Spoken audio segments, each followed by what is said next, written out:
Um, Hi, everyone. I'm Xizhou from North Carolina State University, PhD student right now. Today, I'm going to introduce my research, the impact of foreign acquisition on the employment, output, and wages in the U.S. agri-food industry. In the past 20 years, a growing fraction of the foreign direct investment originating from the emerging markets like China. And for this kind of foreign mergers and acquisition, the authorities, they are really careful to access the benefits and the potential negative consequence on the domestic economy. And the policy makers, they concern about the foreign mergers and acquisition, especially for the big deals. They worry about the national security and food security. And why the foreign acquisition, they do this kind of investment a lot in the past 20 years? Is that a transfer of the technology? Or it's a complement or the substitutes for the international trade? For example, in 2013, there's a company named WH Group. It's a pork production company. It announced to make an acquisition to the US Smithfield Foods. The price is $4.75 billion US. And China said they will benefit from the transfer of the technology. Well, the US lawmakers, they worry about this kind of thing. They think whether the takeover represent the business as usual for the cross-border international trade or for the cross-border mergers and acquisition, was it an effort for the China to control the food supplies? Also, some people express the concerns that whether the increase of foreign ownership of the companies in the US food supply, they have negatively impact on the agri-food sectors, such as salaries, the GDP, and employment rate, also the establishment of the firms. So our motivation is that, what's the impact of the agriculture mergers and acquisition from China on the US economy? Like the salary, the GDP, employment. And what's the differences between this kind of impact from China, from the other developing countries and the developed countries? This slide shows the data we used here. The dependent variable is the GDP, wages, employment, and number of establishments in the agriculture sectors. The time period from the 2000 to 2020. And for this development dependent variable, we have the county level and the state level. So in our regression, we're gonna run separately. For the independent variable, we access cross-border mergers and acquisition from the SDC Platinum. And for the independent variable, we separate them to the three groups: China, other developing country, and the developed countries. Also, we have the greenfield investment. The greenfield investment is still part of the foreign direct investment. We use it as a control variable here because it still can have a similar effect or effect on the domestic economy. For the control variable, we still introduce the import penetration and the HHI index. The HHI index, it can control the industry's competition there. Here's a regressions model. We have the OLS regression, the log linear, and the Poisson regression. But for this regression, we separately we run the regression on the state level and the county level. For the independent variable, we have 3 different groups. One is foreign acquisition from China. One is foreign acquisition from the other developing country. One is foreign acquisition from the developed countries. Also, we introduced control variables and the fixed effects there. The fixed effects include the state level or the county level. We show it mu s here, and we have the fixed effect of year, the tau t here. But for the regression, we can only access for the independent variable, we can only access the state level here.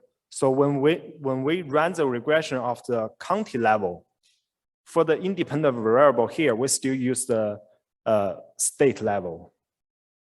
That's a limitation here, but we still use it. This is a main result at state level. It's a log linear regression.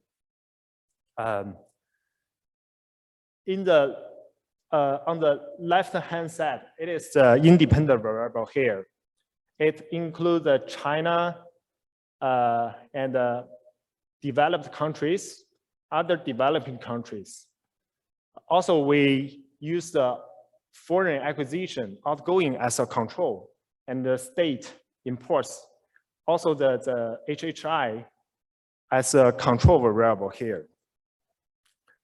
Here, the foreign M&A number, it means the number of foreign acquisition from China. Also, we separate to the volume of the foreign acquisition from China. Overall, we can find that the volume of foreign acquisition from China has a significantly positive impact on the wages and the employment, but the GDP is negative there. And for the foreign acquisition from the developed countries, it has a positive relation on the GDP, but it's negative for the wages. And we also find overall a significantly negative relation on the other developing countries here.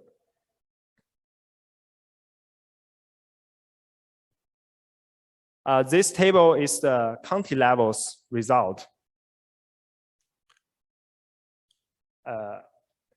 Here we can find that foreign acquisitions from the other developing countries, a lot of number have the star, and it is negative there.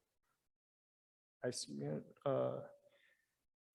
And for the acquisition from the developed countries, the annual payroll and the number of establishment, it is significantly positive. So it has a benefit. So the acquisition from the developed countries, it can benefit the US economy. But for the acquisition from China, it's not that clear here. Only one negative impact on the annual payroll here. Okay, and for the negative impact of the annual payroll here at the county level, we can still go back to the state level. We find the acquisition from China, it has a significantly positive relation there. Because our independent variable at the county level, we use the state levels independent variable data. So I think the state level can be more convincing here. So as shown in the prior slide, the main results, we find that foreign investment in the US agriculture, it matters, and it can impact the number of the local establishments, the payroll, and the employment. The effects are more pronounced for the extensive margin and for the intensive margin. For the intensive margin here, we didn't show our result in the prior two tables because it matters the average transaction size. When we run the regression in the other table, we find that if there are more smaller average transaction size on the agriculture sectors, it can benefit the US economy. But when the average transaction size goes larger, the benefits goes down. And we tend to find positive effects generally from the high-income countries. Just as we showed, the developed countries have generally a positive coefficient there. And conversely, we typically find negative effects from the other developing countries. And for the China, at the county level, it's not that clear. But for the state level, part of them it is positive, part of them it is positive, part of them it is negative. But for the wages and the employment, they are significantly positive there. So thank you. I'm done. Thank you.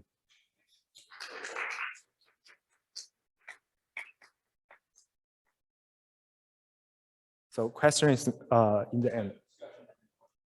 Okay. I just have a question. Okay.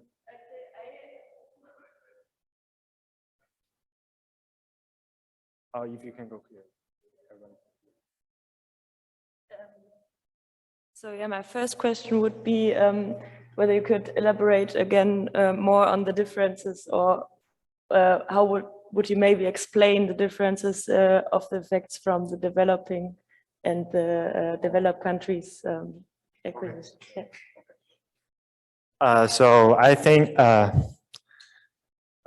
the question, why the, let me show, why the foreign acquisition from the China, from developing country, from the developed country, they are different, is that a lot of literature, they think it is a transfer of technology. For example, if there's a developed country acquire a company in US, they both have a good technology. They can transfer the technology with each other, right? And for example, the developing country acquires a US company. Generally, the developing country will benefit from the technology transfer. So the developing country can benefit from it.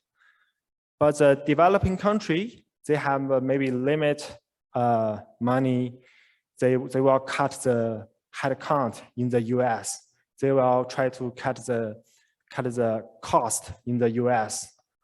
So a lot of literature show that it has a negative coefficient on the US economy. But for China, here in the at the state level, our result is that it has a positive coefficient and a positive coefficient on the employment. Maybe the China have enough money or good technology to benefit the US, but we're still gonna analyze why they are different in the three groups.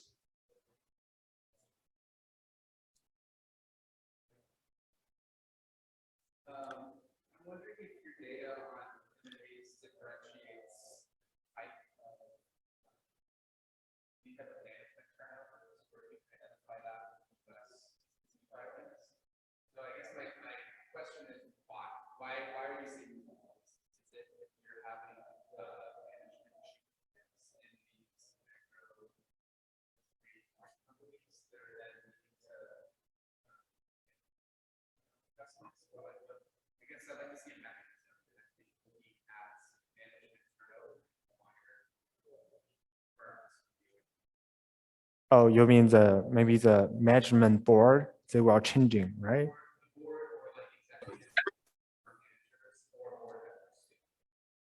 Oh, yeah, yeah. I think for this point of our research, we didn't move to that part. Yeah, yeah. Maybe later we can work on that, but we didn't think about that at this moment.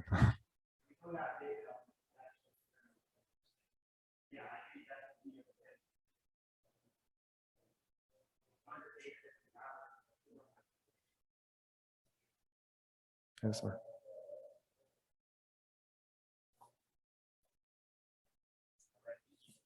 Mhm. Oh, you go ahead now.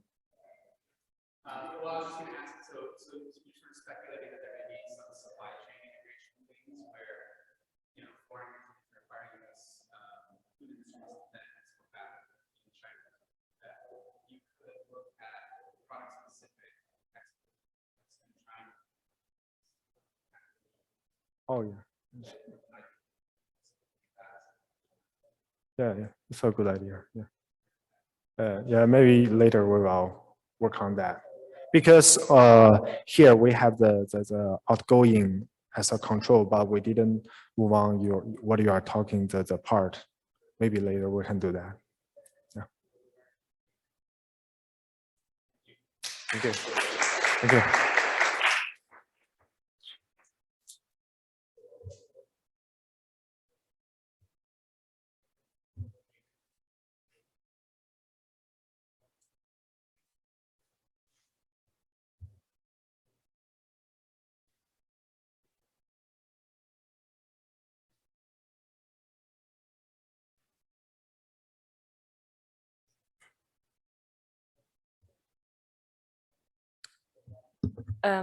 Okay, hello everyone, and welcome to my presentation on food safety standards and the stability of trade relations.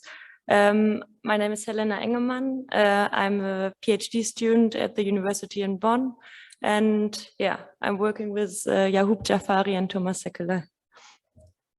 So, okay.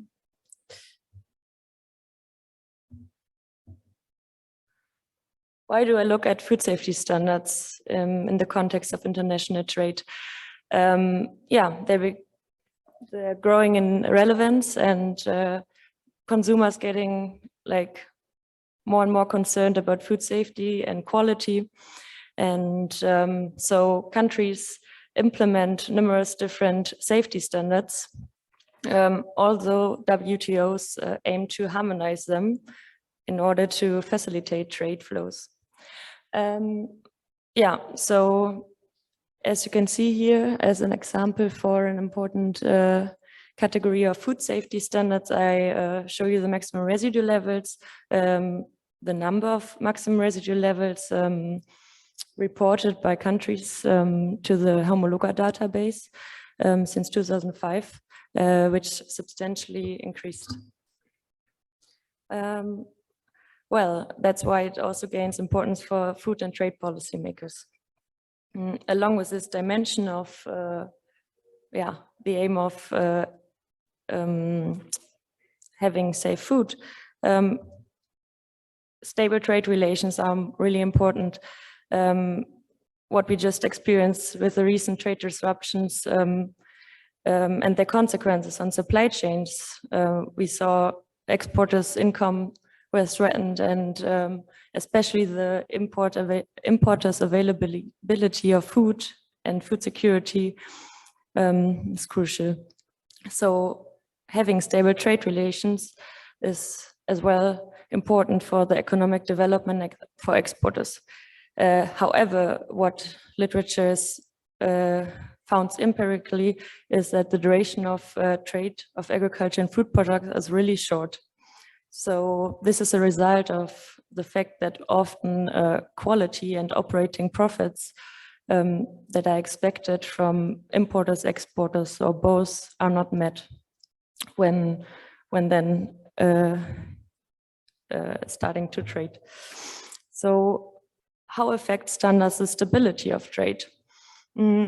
Literature looking at the effects of standards on trade in general, like trade values and trade volumes, are inconclusive. So they found positive and negative effects. That can be also argued or set in context of the stability of trade. So on the one hand, standards can lead to, if an importer implements these standards, it can lead to a lack of compliance from the exporter side, which leads to short-term disruptions. Or even in the longer term, also countries might not comply to it because it makes the trade relation unprofitable. So variable costs or fixed costs that are arising about because of quality controls, technology adoption, or inputs that are more costly, might lead to lowering the stability of trade. On the other hand, we have the effect that, or there can be channels that increase the stability of trade, for example, due to reduction of incomplete information, or strengthen the demand side because of an arising consumer trust and risk reduction. So what we want to look at is, we have the goal of achieving food safety, but also stable trade relations, and could this setting higher trade standards lead to a policy trade-off with the achievement of stable trade relations. So we want to investigate the impact of importers' stringency of food safety standards, and also the dissimilarity in partner countries' stringency of standards on the stability of bilateral agri-food trade relations in terms of the duration of trade and also on trade intensities. So we have these two measures of trade stability. On the one hand, the trade duration, like showing how probable is the continuation of trade relations. So we implement a binary variable, which is 1 if a spell fails and 0 if a spell survives. So a spell is the time period from the start of a spell, which start of a trade relation between two countries of a specific product, until the trade failure. And our second indicator of trade stability is the trade volatility, showing how volatile is the intensity of trade. So we use the deviation of trade values and volumes from a linear trend. For our study, we use the maximum residual levels as a measure of food safety standards, as we have the quantitative data on it. And the maximum residual levels are the highest level that are tolerated on food and feed, like from pesticides. And there's an international benchmark by the Codex Alimentarius. However, WTO's agreement on sanitary and phytosanitary measures allows countries to deviate from this, as long as they have scientific evidence. That's how we come to this high increasing number of country level maximum residue levels. And yeah, if there's non-compliance with the MRL, this leads to export rejections, or can lead to import bans, sorry. So we use the MRL data from the Homologa database. So this looked like this, and they unfortunately use their own product names, and so we had to map it to HS6 digit in order to map it with our match it with our trade data. And yeah, we have it for roughly 200 countries based on individual data and this MRL data for this cooperation. And our panel data covers from 2005 to 2020. So using this data, we have two measurements of stringency. One's the importer MRL stringency, where we normalize the MRL of each product pesticide combination relative to a maximum and minimum of the same combination. And second, we have the bilateral dissimilarity based on this exponential function. So coming to this duration analysis, we first use the Kaplan-Meier survival function to get an overview how probable it is at each stage of the spell to survive. And then we look on how the MRL affects this duration based on this model specification. So we have this discrete time regression and combined with this extended gravity model. So our dependent variable is this duration, binary duration, and our independent variable of interest is this MRL importer or dissimilarity index. Yeah, and also we included these trade cost variables and different fixed effects. When it comes then to the trade volatility analysis, we only use the positive trade flow data and regress this model specification with the volatility variable with a fixed effect panel model, and yeah, the previous one with a probit model, forgot to say. So coming to preliminary results, we found with this Kaplan-Meier survival function that most of the spells already failed after 1 year, 1 year of trade, and afterwards the failure is really minor, and on average the duration is roughly 4.6 years. And then using our regression results, we see that the stringency of importer MRL level leads to lowers the risk of trade failure. So once the trade relation started, the risk to fail is lower when the exporter complied or started to comply to the importer. Then looking at the trade volatility, we see that a higher importer restrictiveness increases the trade volatility. So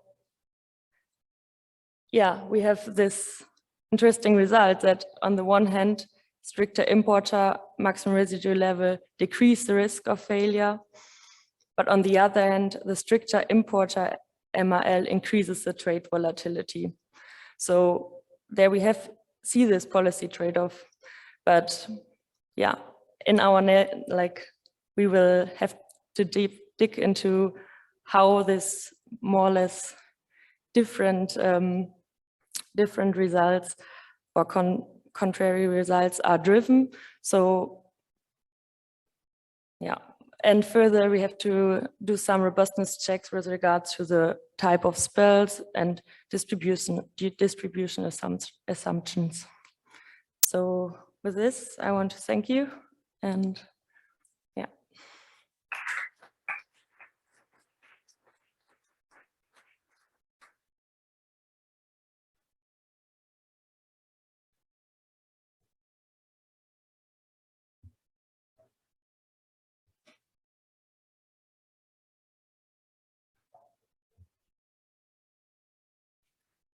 All right.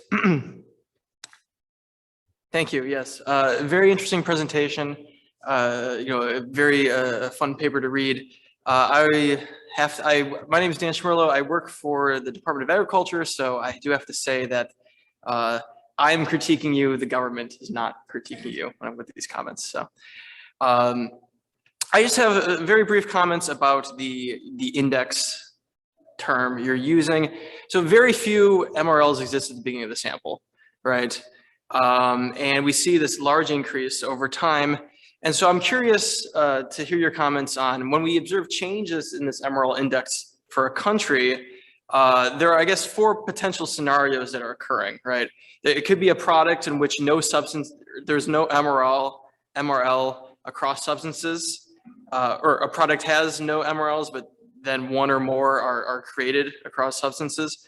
It could be a case where there are already existing MRLs for a particular product, but additional substances are added, I think.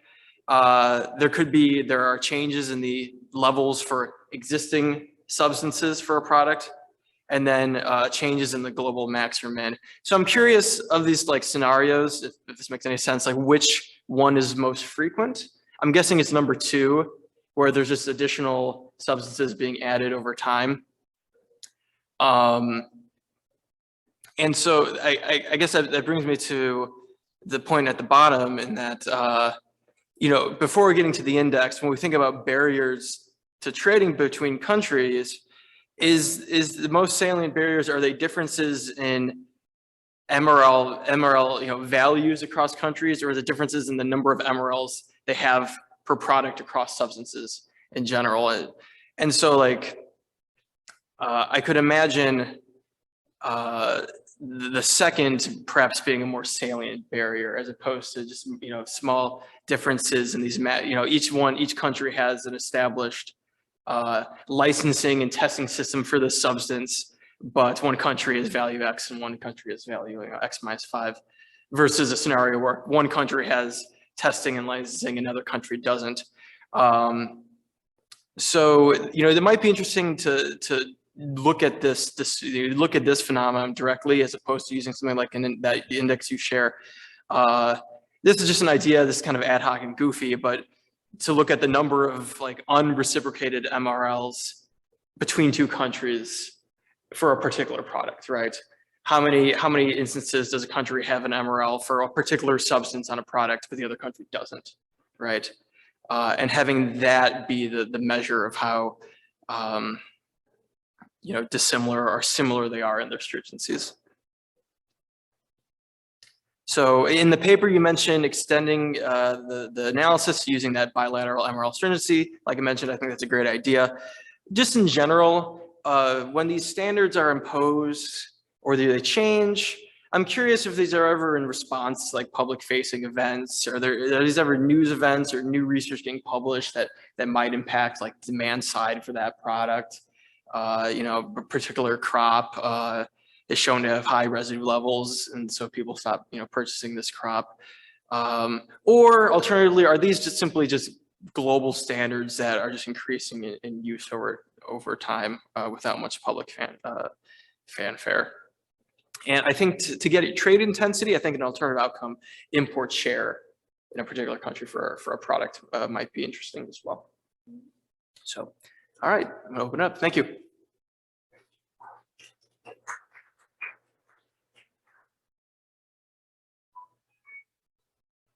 Yeah, many thanks for your comments.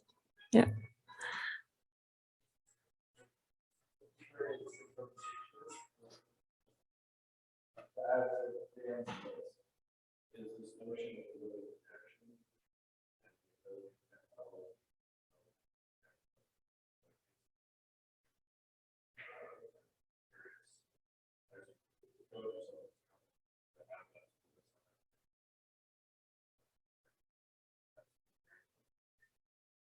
Yeah, thank you.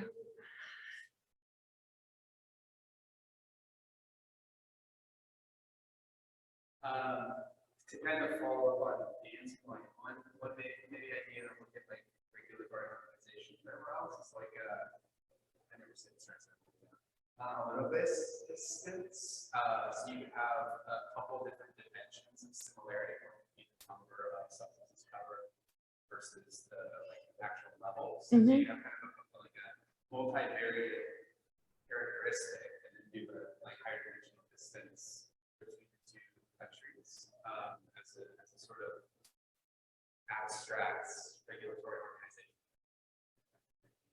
Very feasible. Yeah. Yeah, sounds really interesting. Another thing. So with your survival, like your survival model was OLS. That's the No, so it's a probit model, so it's a discrete regression. linear part of the non-linear model. Yeah. So then are you worried about the number, the dimensionality of your fixed effects in that setting? Probit, logit are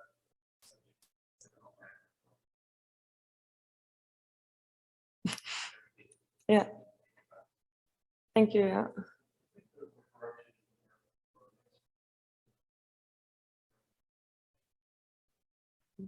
the other thing I was thinking of is like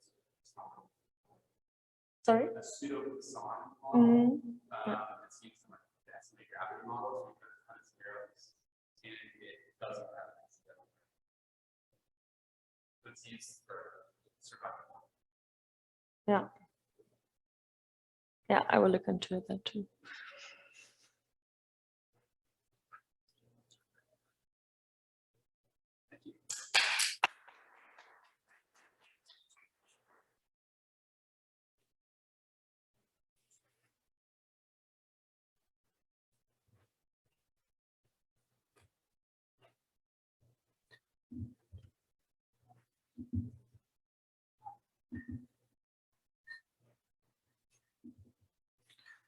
Okay, thank you very much for attending today. My name is Dan Schmerlo. This is joint work with Clark Lumberg and Ryan Admon. Clark and I are of the Economic Research Service, USDA. Ryan Admon is of San Diego State University. This is trade emissions and environmental spillovers, issue linkages, and regional trade agreements.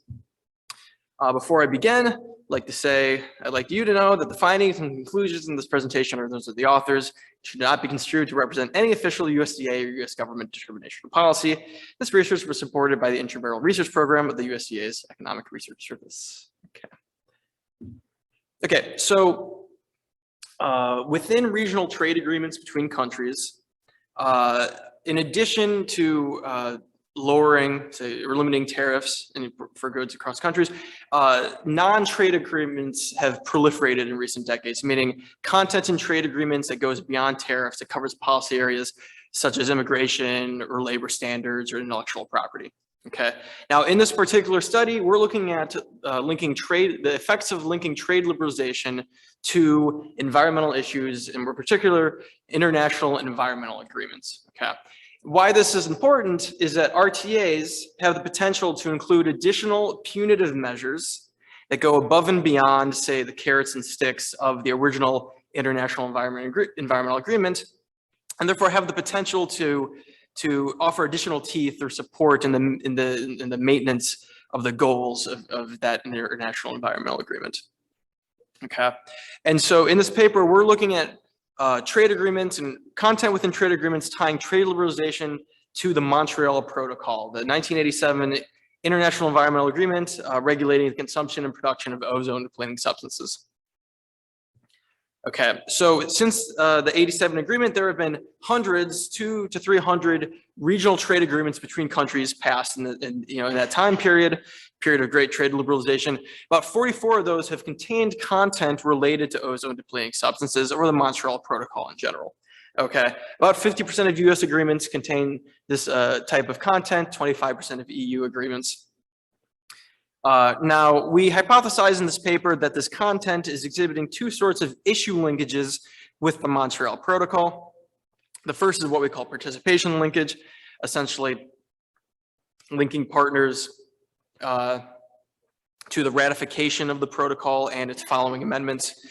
And the second issue linkage we hypothesize exists is enforcement linkage, actually cause or actually dictating decreases in ODS use, ODS, ozone depleting substances, my apologies, that go above and beyond the Montreal Protocol, what the Montreal Protocol dictates. Okay, so just to give you a preview, we find evidence of both. We find that content within trade agreements that, that links to the Montreal Protocol results in quicker protocol and amendment ratification time for countries within that agreement, okay?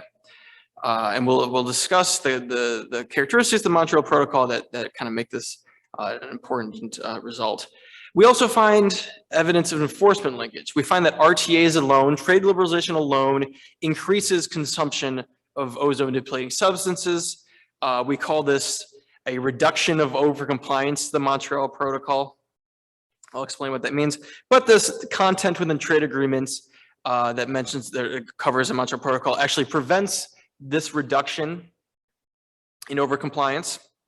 Reduction in overcompliance or increase in consumption, and sometimes goes above and beyond decreasing ODS use. And finally, if we have time, we'll talk about the technology ladder present in the Montreal Protocol and how trade agreements might have amplified spillovers to less regulated substances. Okay, so the Montreal Protocol was passed in '87 and amended 5 times since 1992, '97, 1990, and 2016. It's universally ratified and it's been very successful. It successfully phased out consumption and production of ozone depleting substances and has started the repair of the stratospheric ozone layer. Okay. What has been key to its success is that it limits trade in ODS related goods, refrigerators, air conditioners, for example, with countries not party to the protocol. Okay, that's the teeth to it. Now, the Montreal Protocol is still very relevant today. As of 2016, phase out or control measures have been introduced for hydrofluorocarbons, HFCs. These are F gases. These are not ozone depleting substances, but they are substitutes for them, and they're very, very potent greenhouse gases. Okay, so this is still an ongoing issue. 68 countries across the world have yet to sign this amendment. And you're not an expert, so I might be wrong, but the industry, it seems like to say the industry is still developing alternatives to these high global warming potential HFCs. Okay, so RTA still, the Montreal Protocol is still very much alive, and RTAs may have a role in supporting the goals of the protocol by offering additional punitive measures for noncompliance.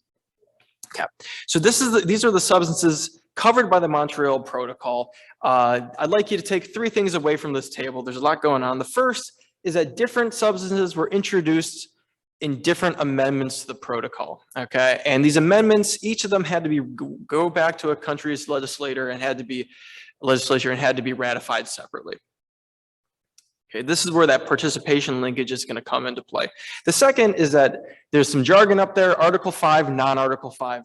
This is the protocol's terminology for developed, non-Article 5, and developing countries, Article 5. And developing countries, you'll notice, had a much longer time to phase out their consumption of these ozone depleting substances. And the third thing I'd like you to see is that CFCs, HCFCs, and HFCs are all substitutes for the same use. They're refrigerants or propellants, they're solvents. HCFCs were developed to replace CFCs. CFCs were the original ozone depleting substance, the most powerful. HCFCs were considered a transitory substance, and they are now replaced by HFCs, that potent F gas or potent greenhouse gas I mentioned. Okay, so we're gonna, if we have time, we'll examine that technology ladder. Okay, so the protocol has been universally ratified, but what that kind of obscures is that it took a very long time for that to happen. For example, we show the 90 and 92 amendments to the protocol, which introduced a lot of vital gases, phase-out schedules for a lot of vital, powerful gases. And we see that it took decades for every country in the world to ratify that amendment. Now, that was an issue. We talked to representatives within EPA and stakeholders in the U.S. government, in the UN and the World Bank, we're very worried about this continued non-ratification. It threatened the goals of the protocol, right? And so this is where we test to see if RTAs had any difference or made any difference. So What we do is we fit Cox proportional hazard models for the Montreal Protocol and its amendments. The outcome variable here is the inverse of the waiting time for a country, how long it takes for them to ratify the amendment. And we're including two variables here. The first is the cumulative number of RTAs a country is engaged in that year. And the second is the number of ODS clauses across RTAs that country is subject to. Okay. And so that gamma 0 is the baseline hazard rate, and we also include region and income groups provided by the World Bank. And so real quick, we find that the number of RTAs, the more RTAs a country is involved in, it's associated with a quicker ratification time, the higher probability a country is going to ratify it in a given year. And we see that for the protocol, or the original Montreal Protocol in 87, the London Amendment in 90, and the Copenhagen Amendment in 92. Okay. We see a very large effect associated with the presence of ODS provisions for the protocol, for the London Amendment, and for the Copenhagen Amendment. So it's important to mention the timing here. The first, these are 87, 90, 92, the first content related to ODS that we're picking up here started in 94. So most likely the timing here is that this international agreement is passed, a country is not complying, is not ratified. They enter a trade agreement that has this content. They quickly ratify the amendment afterwards. Okay, so next we're going to test the enforcement linkages.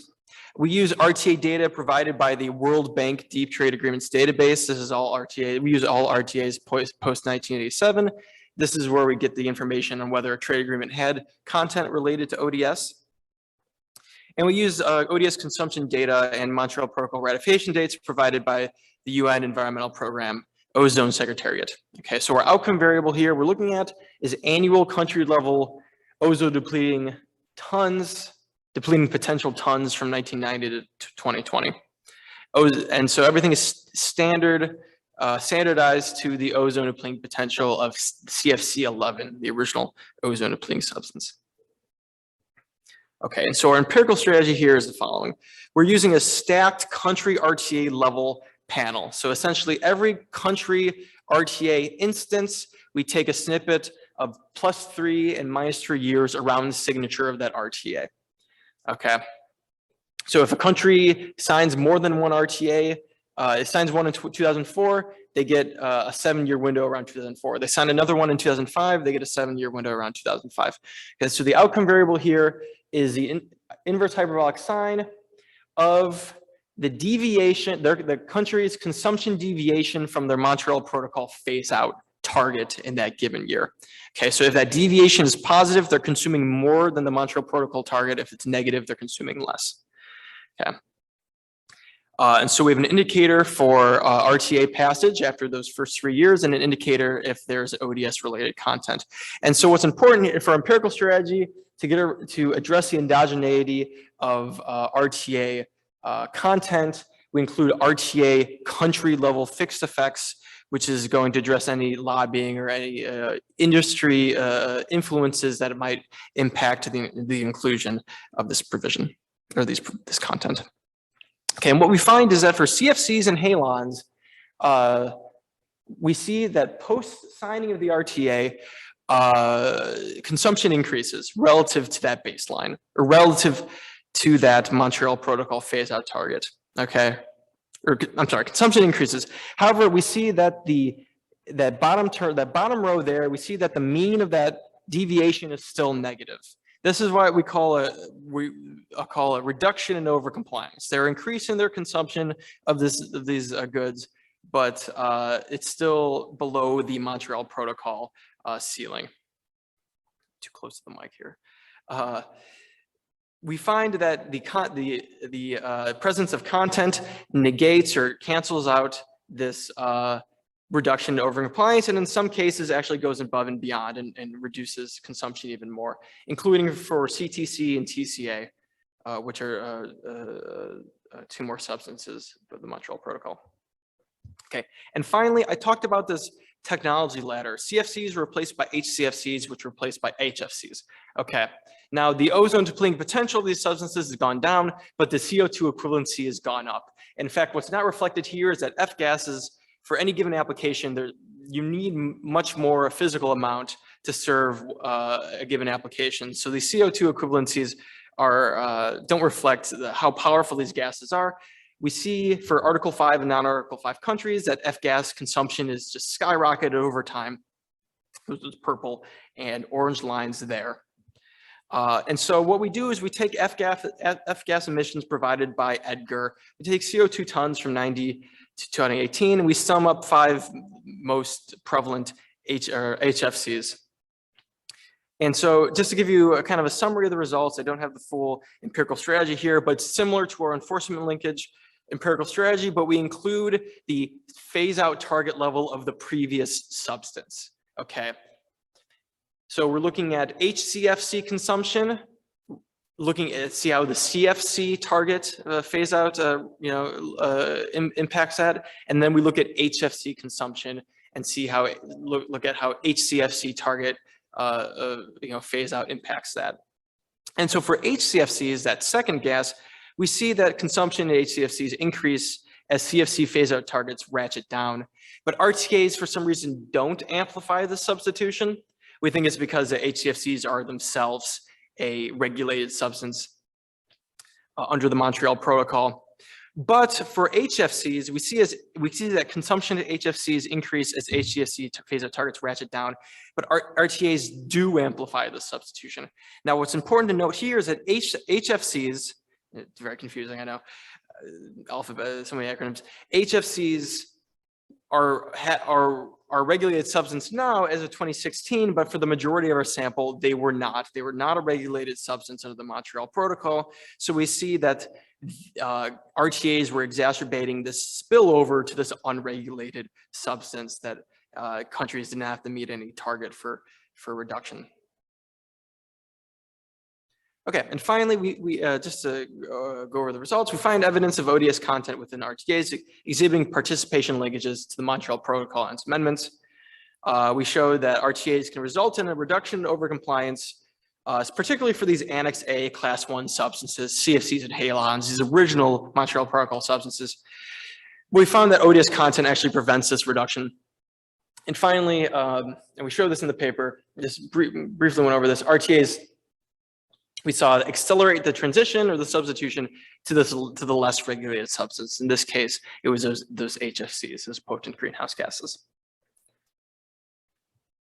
Okay, so climate change will amplify the need for air conditioning and refrigerant systems. The Montreal Protocol is still ongoing. There are many Kigali non-ratifiers. And we also see that some of the past victories of the Montreal Protocol have been endangered, or we've seen recent increases in CFCs coming from China, recent increases in HCFCs coming from an unknown source. These were supposed to be phased out already. So it's kind of concerning. And RTAs can maintain the goals of agreements, as we see, but can exacerbate spillovers to the less regulated substance. All right, thank you very much.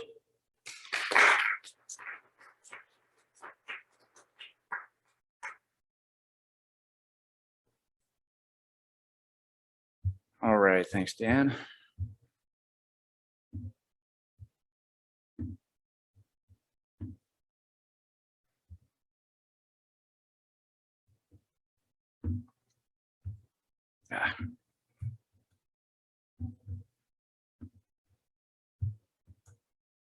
Okay, here we are.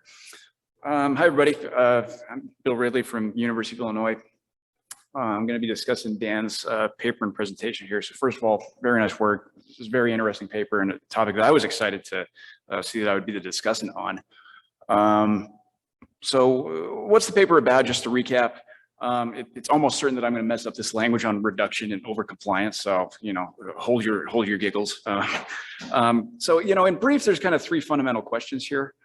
And I think I'm, misstating what exactly these RTAs do, but number one, do RTAs with these ozone depleting substance provisions induce countries' adoption of the Montreal Protocol? And I suppose I should say adoption of the Montreal Protocol amendments to be specific, because it seems that the Montreal Protocol per se has been universally adopted.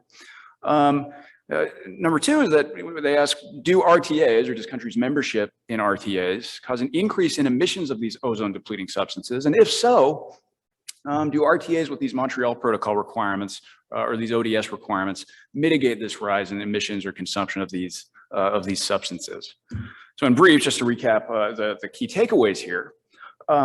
Yes, if you join these sorts of agreements, if countries join these sorts of agreements related to ODS, we see more adherence to these Montreal Protocol commitments, greatly increased uptake of these standards.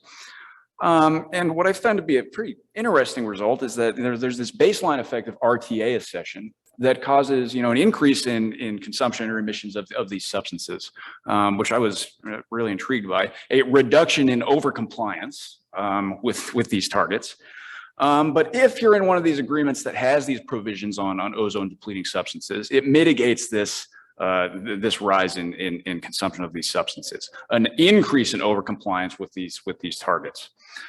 Why is this an interesting paper? Why is this such a cool topic to study beyond just digging into the impacts of the environmental provisions of RTAs?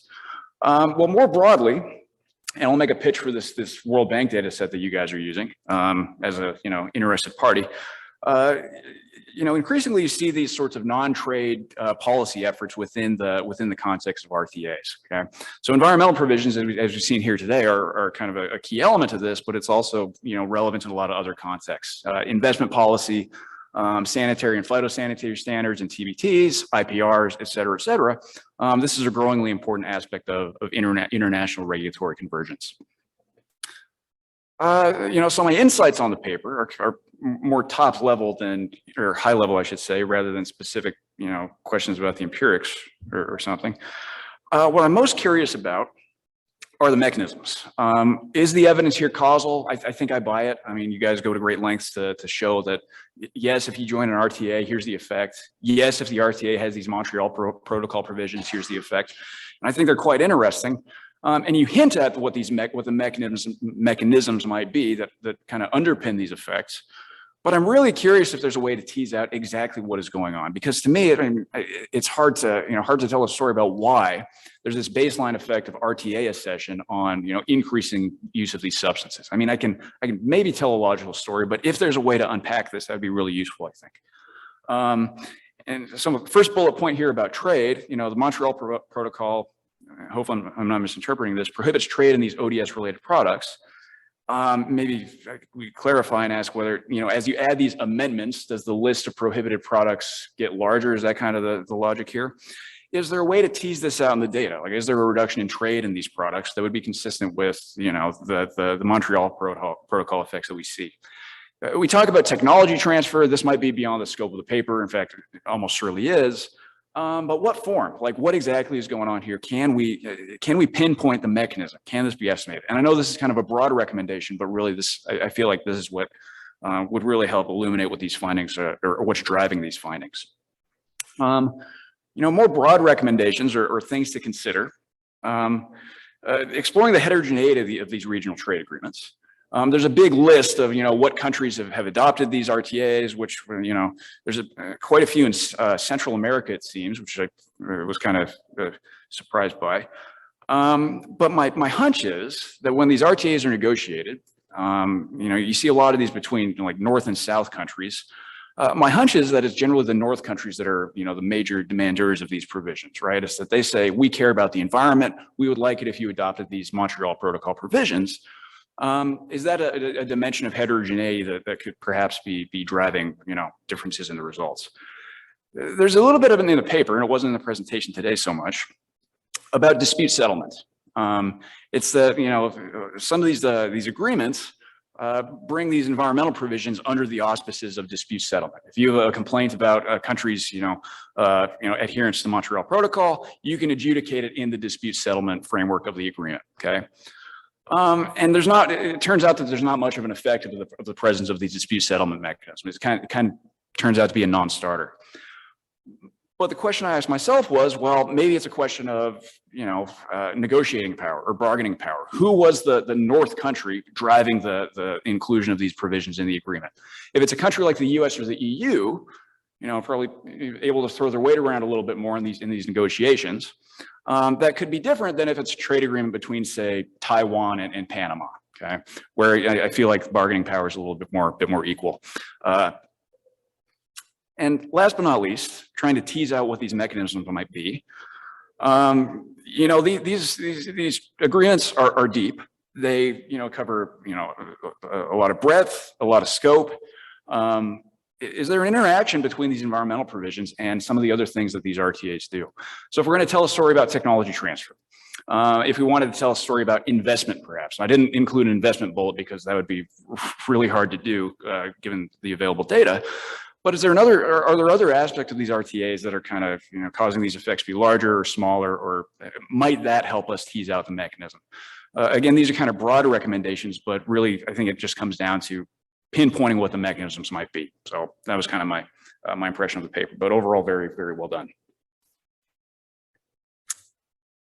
And we'll open it up for questions.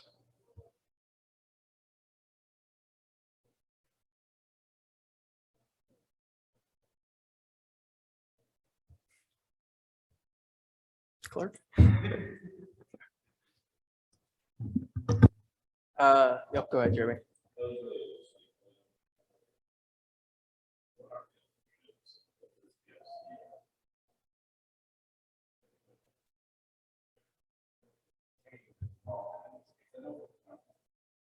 Yeah.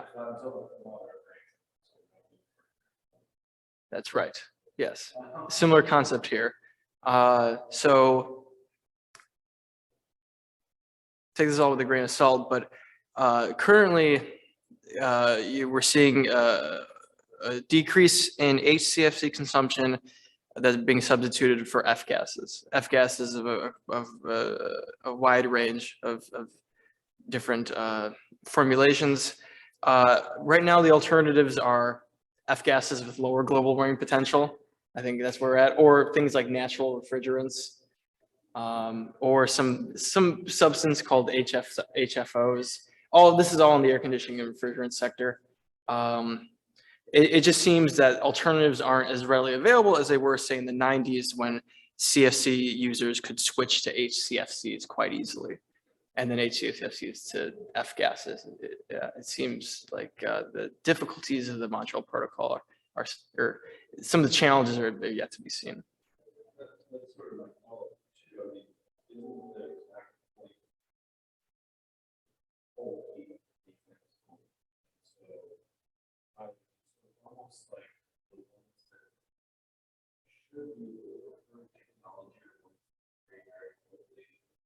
Mm-hmm. Mm.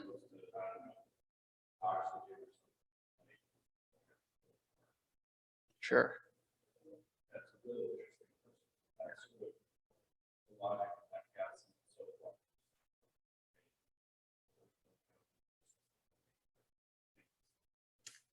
Not sure. Yeah.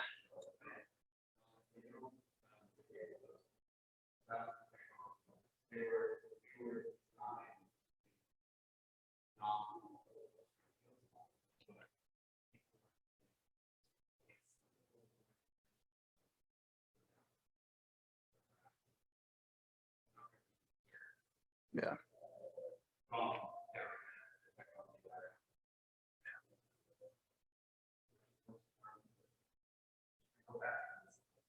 Well, it's worth noting that these ozone depleting substances also are global warming, have very high global warming potential. So I think there's research that shows it's pretty unambiguous, but yeah.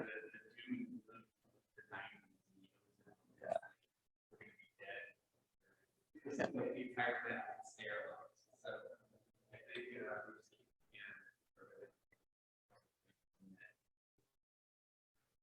Real quick, just to address some of your comments, what we're really excited about is, in addition to, this was consumption of ODS, we also have country level production of ODS. We also have country level recycling of existing stock, as well as destruction of existing stock. So, for example, why we see an increase with trade liberalization, that's some of the mechanisms we're trying to explore. Like, is it production of new CFCs, or is it, say, north-south transfer recycling of existing stock to say, developing countries.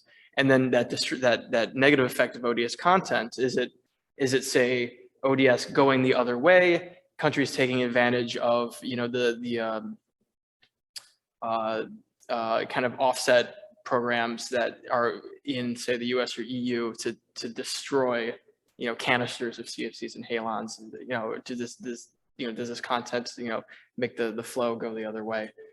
So those are kind of some of the mechanisms we're going to try to test for with this additional data.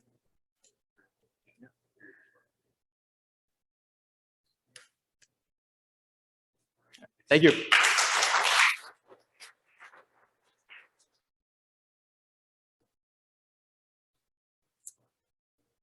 Okay.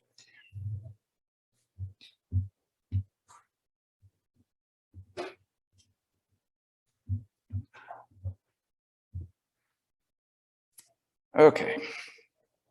And our final presentation is from me. So I'm Bill Ridley. I'm going to present some work that's joint with my co-authors, Jeff Luckstead and Stephen Devados. Jeff is in the audience today, so please ask him all the difficult questions. And I'm going to be talking about wine, the punching bag, and international trade disputes. So just to motivate things, and, kind of based on the title here, wine often plays the role of the punching bag in tariff cross retaliation.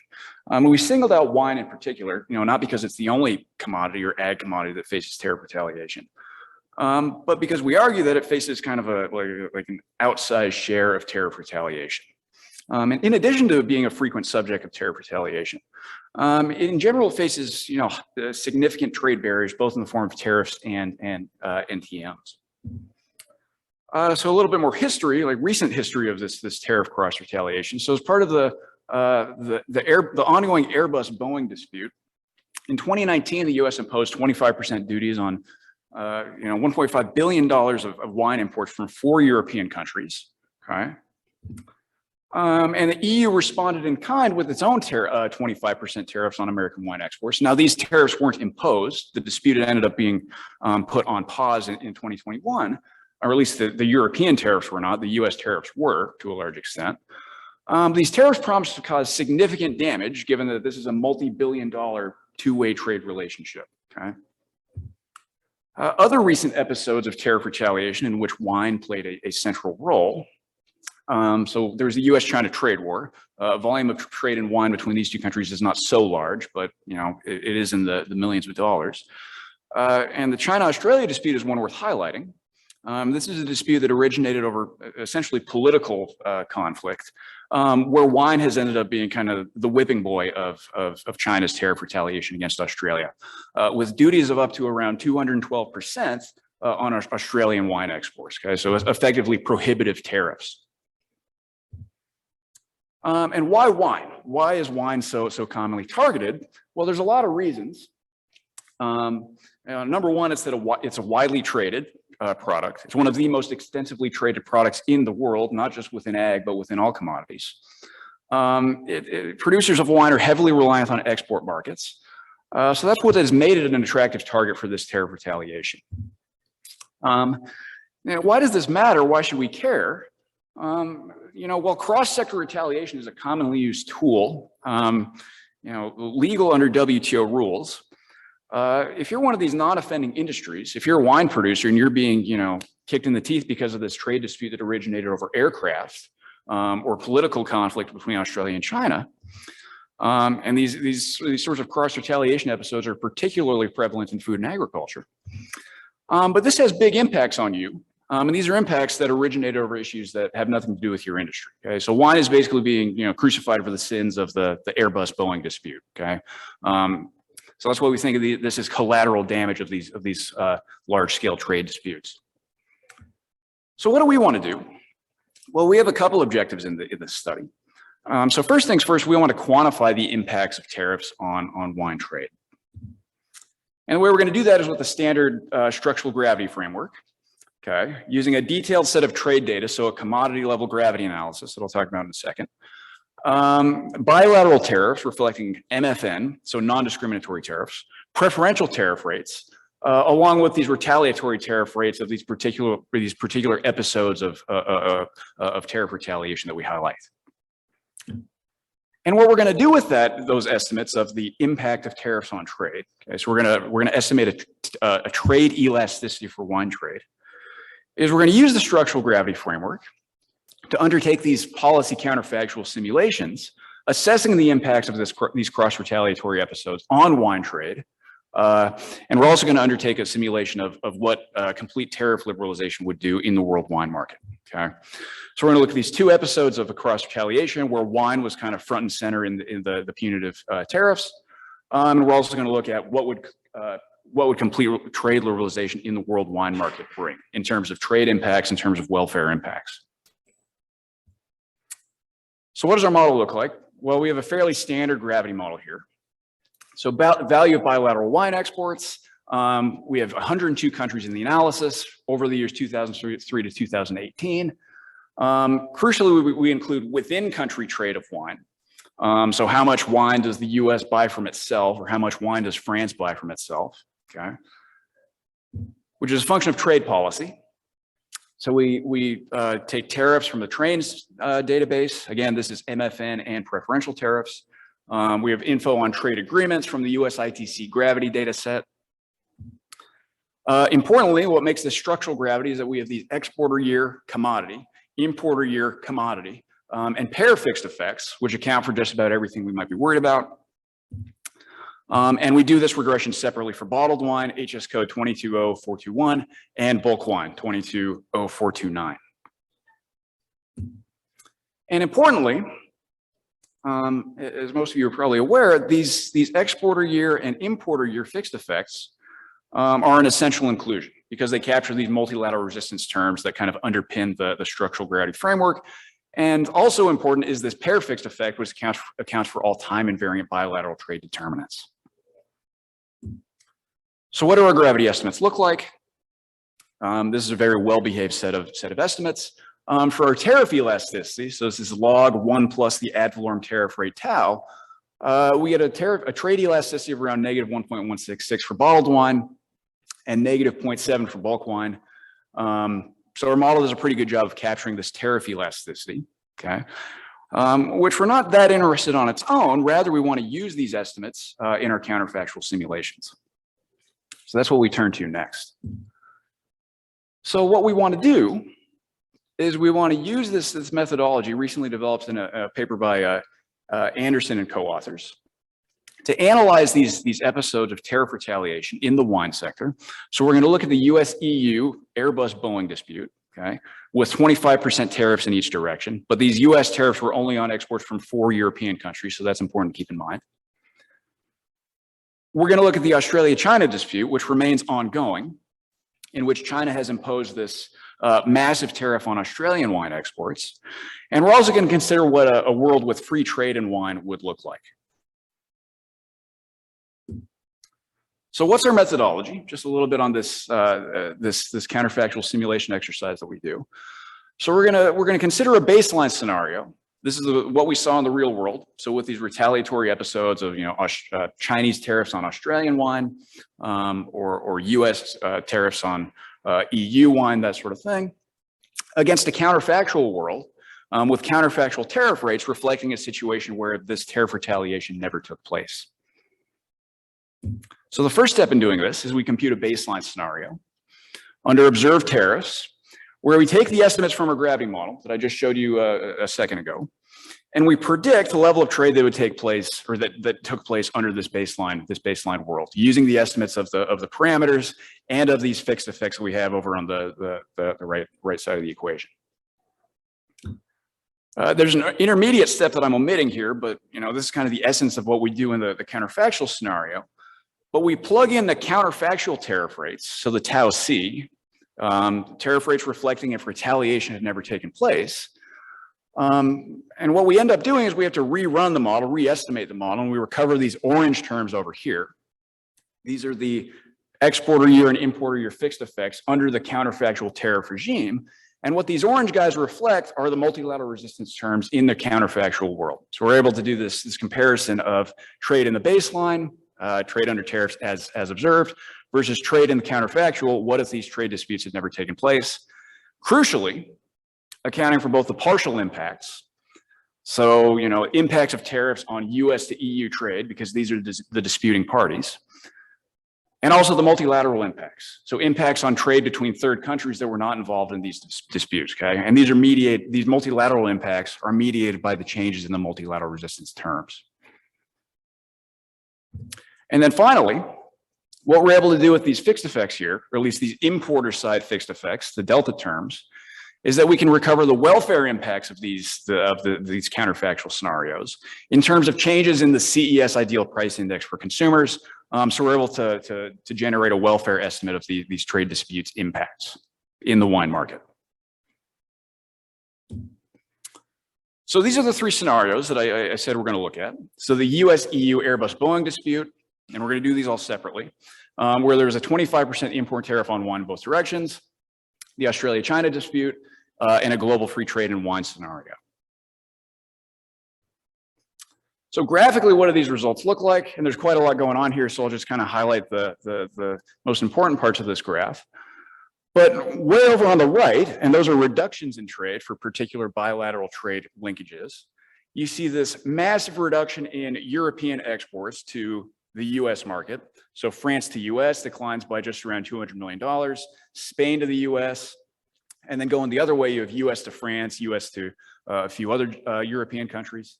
The US does not sell as much wine to Europe as we buy from Europe, so the Europe to US impacts are much larger.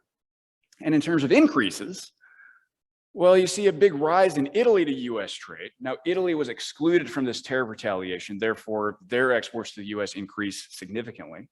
Okay. And a lot of these other exports get redirected to other destinations. So French wine goes to the UK, it goes to China, to Germany, given that it's more expensive to import into the US market now. Okay. At the end of the day, roughly $190 million reduction in global wine trade on account of this single episode of tariff retaliation, with a fairly considerable decrease in welfare. Okay.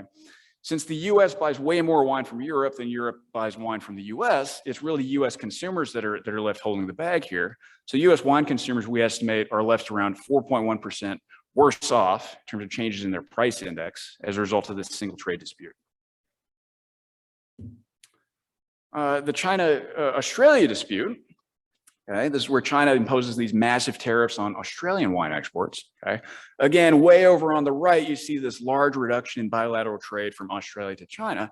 And again, this is essentially a prohibitive tariff. This essentially kills off all Australia to China wine exports.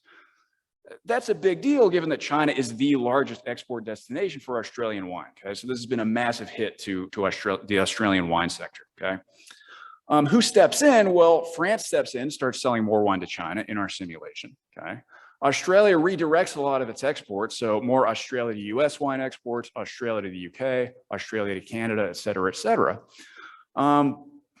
Overall, we estimate a significant downturn in overall global wine trade on account of this single episode of tariff cross retaliation. Okay, who's worse off? Well, Chinese wine consumers. Okay, China buys tons and tons of wine from Australia. In imposing these large tariffs on Australian wine, we estimate that the wine consumers are around 11% worse off in terms of changes in their price index. And again, what I really want to highlight here is these are trade disputes that originated over issues totally unrelated to wine. These are truly collateral impacts from disputes that originated over other issues. So the final exercise that we undertake is this analysis of global free trade in wine, kind of a what if all markets were totally liberalized, who would be the big beneficiaries of such a scenario? Okay, so if we do that, if we plug in zero tariff rates for our counterfactual, who benefits? Well, it ends up being US producers and consumers. Okay, so if you look at the tariffs that the US typically faces in export markets, they tend to be large. So in getting rid of those tariffs, the US would export a lot more wine to other destinations. Okay. So I didn't omitted it from the figure, but the blue reflects trade in bottled wine. And this kind of pale green reflects trade in bulk wine, okay? So a pretty significant increase in US wine exports to the rest of the world. Switzerland is number 2. Why would Switzerland be number 2? Well, Switzerland is part of the European Economic Area, okay? But the European Economic Area excludes agriculture, okay? So if we were to cut all these tariffs from Switzerland to these other European markets, we would see this big increase in Swiss wine exports to the rest of Europe, okay? France, a few other European countries like Portugal, notably missing are countries like Spain or Germany here, don't see a big increase in their exports simply because most of their trade takes place already at zero or low tariff rates within the EU. So like I said, EU gains are less pronounced due to existing low tariff trade. Not shown on the figure, but kind of important in this analysis is that we estimate these pretty gigantic increases in welfare for consumers in certain markets, okay? So in India, 153% increase in consumer welfare. Vietnam, about 47%, Brazil, around 28%. And kind of the reason we undertook this analysis is because, like I said at the beginning, wine trade tends to face high tariff barriers, particularly in developing countries. So countries like India, like Vietnam, like Brazil, like Thailand, like a few others, maintain high tariff barriers to trade, okay? So in liberalizing these trade barriers, we see this big increase in welfare for consumers in these markets. In all, so I'll talk about why this is a big number, and then I'll talk about why this is a small number. We estimate about $76 million in new trade that would take place as a result of tariff liberalization of the wine market, which given the size of the market is, it's okay, but that is not a gigantic number, okay? 53 million of this is in bottled wine, about 22 million of this is in bulk wine. So this is kind of a muted impact. I think really, given that this is a multi-billion-dollar sector, this originates from the fact that we're doing a short-run analysis. We're holding world wine production and consumption fixed, like in aggregate. That's kind of an underlying assumption here. So this is a short-run result, but these are not trivial welfare impacts that we find, and these are non-negligible trade impacts that we find, particularly for certain countries. So to wrap up, wine is a widely traded, high-value product. Ripe for tariff retaliation, particularly in these disputes that originated over reasons entirely unrelated to the wine sector, okay? Wine is not the only ag or food product that is targeted in these disputes, but it's certainly one of the most visible and most prominent, okay? So in light of that, we go out and we try to estimate the economic impacts of these recent episodes of tariff retaliation, okay? And we find that in these disputes, which I'll just say one more time, originated over issues unrelated to wine, we get these significant disruptions to trade, the significant destruction of trade, okay, resulting in hundreds of millions of dollars in trade losses and significant impact on consumers. So kind of the top line takeaway from this is that, wine is kind of the punching bag in these disputes. Consumers are left holding the bag. So, I think if we're going to consider the effects of cross retaliation, or try to, describe a meaningful set of reforms for the world trading environment, we should think about, like, okay, what are the impacts of these cross retaliatory episodes? And wine is certainly front and center in those impacts. So that's all I have for you.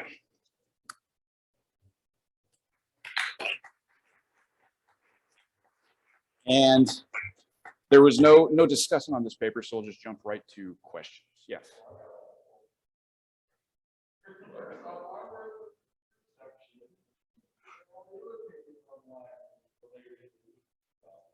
I didn't get invited. I'm not one of the cool kids in the beers. I'm sorry. Bar, get it? Beer. A lot of really important, simulated effects related to those 301 issues we described. A couple of things that came to mind. Some of them follow. So the last presentation was that on sort of cold line, top tier line. Mm-hmm.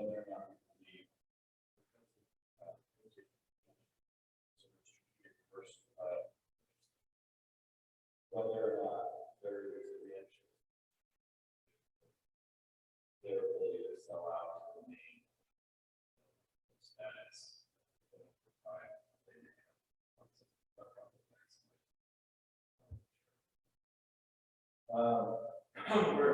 with this is one, small happening. We bought a bunch of wine in Europe. The idea that since wine is very storable and but then also the aging that you could, I was just doing something in France, right?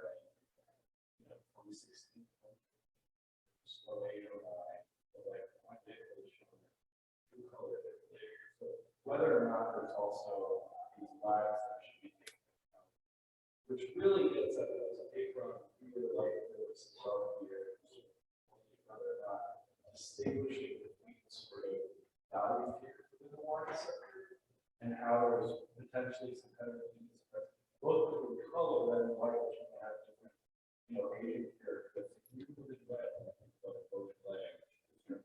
Yeah.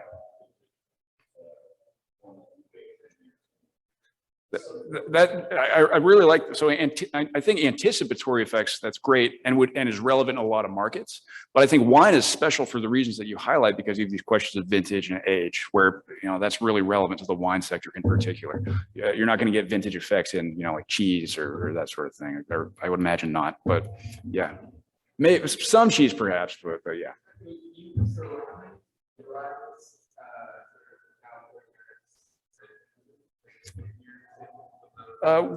So the U.S. tariffs were implemented in almost complete scope.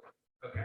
So, I mean, because that was a discrete tariff shock, Mhm. you could control the level of tariff. You could also run an specification around the discrete change in tariff levels associated with that particular. Yeah. See, basically to test whether or not there is independence. Yeah, and we did have discussions about this, like what are the dynamic aspects of these episodes, and I think that's really somewhere we'd like to take this work. So yeah, great point. Well, not so much the product. So that's kind of where we're hamstrung, is that at the international level, it's hard to get very detailed wine trade data. You can do it if you're just looking at the US or just looking at the EU, but the international level, 6 digits is as far as you go. But for trade data, you can go at pretty granular, temporal resolution. You can look at monthly trade data. You can see the timing of these announcements, like, hey, the tariffs are going to be in place. They're going to start on date X, and you can do, exactly what you propose. So I really like that idea a lot. Trade aspects. One is in your actual empirical estimation. Mm-hmm. You seem to be finding some pretty significant whatever it is on tariff measures. That's on the line. NTMs. Yeah. So you've got PPAs and you've got the actual tariff rates. Yeah. So basically, the marginal effect of PPAs is all of the payment content. It's not tariffs. You're netting out the actual reduction in tariffs. Yeah. So then we find significant. Yeah. For both lines, perhaps other trade stuff going on. Yeah, I think you're right. So yeah, yes, that I imagine that's certainly true. It's that yes, within PTAs, there's a lot related to NTMs, like SPS, DBT. A lot of that is captured by our fixed, not the within PTA NTMs, but the non-discriminatory NTMs are captured by our fixed effects. Yeah, so you bilateral fixed effects for the non-native in particular PTA, but not necessarily. I think it's still some unusual stuff matter. And this is my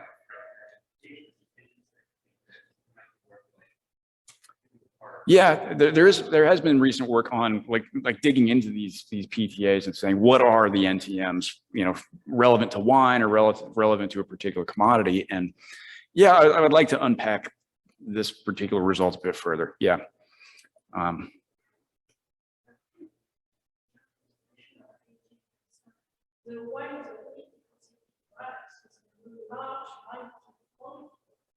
So you would have a different impact on the quantity instead of values. And leading to that, tariffs not like wine have a very component. So I know that this data includes distinguish, but I assume that. Yeah, and again, that's kind of where we're hamstrung with respect to our data. It's the point we've heard before. It's that our data is only so detailed. We can dig into the price impacts. We can dig into the quantity impacts. I don't know the extent to which we did that, but yeah, point is well taken. I imagine there is some action along those margins, but it's something we explored, but not, you know, to the ends of the earth exactly. But yeah, good point. Oh, so there's the other story. And I think on this article about recession, why high value one. So that at sort of a certain level of security, wine actually goes value very substantially. Meaning that if, for instance, you block trade, either, you know,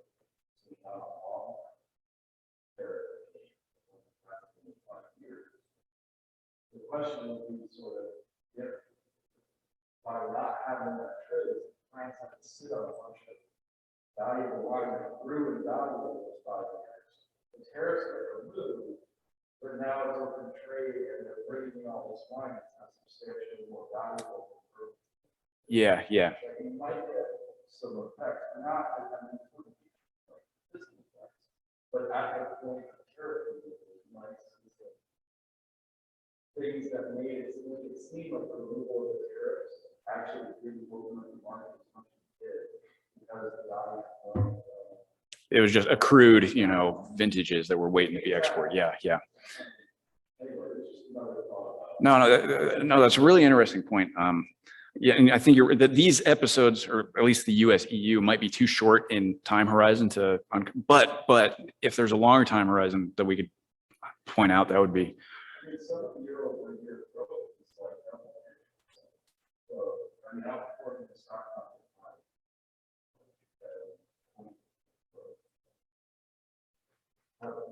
No, no. The story of Reno is really interesting.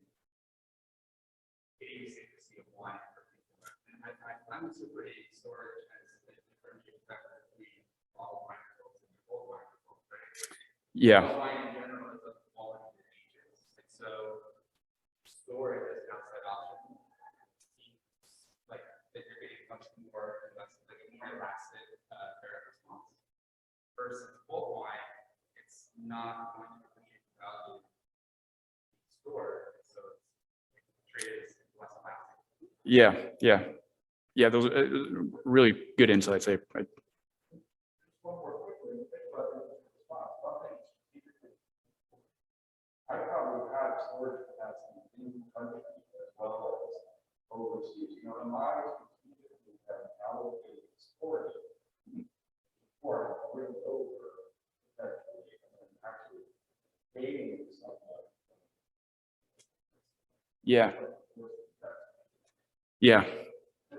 Yeah, my hunch is we would have to dig into either the European or the US data to do this, where it gets down to 8 or 10 digits. But I think these are really, really interesting points. Thank you. Which we calculated ourselves, yeah.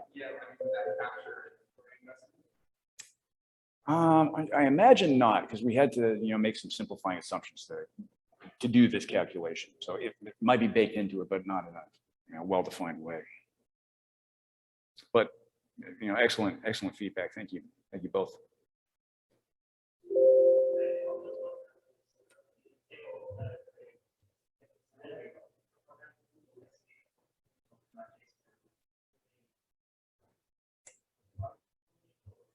Yeah, so if I'm in France, right, I'm a large producer, and all of a sudden trade is totally free. Yeah, I imagine I'm slightly worse off because now the wine is being shipped out to the rest of the world, right? It's my best guess at what the action would be. Yeah, and I think we do. I think we speak to that a little bit. It's that if I'm a producer now, it's all getting shipped out. That's probably a welfare reduction for consumers. Yeah, and I've, you know, neglected my role as moderator. I think are we over? No, I think we're good for time. I can't, anyway.